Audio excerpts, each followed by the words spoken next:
ننتقل الآن إلى الفرع الثاني، حوسبة اللغة العربية وخدمتها بالتقنيات الحديثة.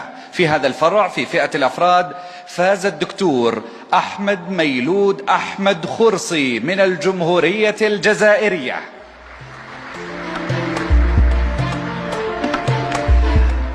استحق هذا الفوز نظير إسهاماته في خدمة اللغة العربية بتطوير أكثر من 30 نظاما حاسوبيا عمليا ضمن مشروع أنظمة بلقيس، شملت أدوات للتشكيل الآلي والتحويل النصي إلى الصوتي والتصحيحين الصوتي والإملائي واكتشاف الكيانات وتصحيح التلاوة، ونشرت له أكثر من 15 دراسة في مجلات محكمة ومؤتمرات دولية، وشارك أيضا في بناء مدونات لغوية حاسوبية عربية تعد موردا تطبيقيا نادرا. ومن أبرز مشروعاته تطوير محرك بحث مفتوح المصدر للمكتبة الشاملة ومنصة مجلات رقمية متكاملة قائمة على OJS في إطار جهود تجمع بين العمق البحثي والتطبيق البرمجي لخدمة اللغة العربية.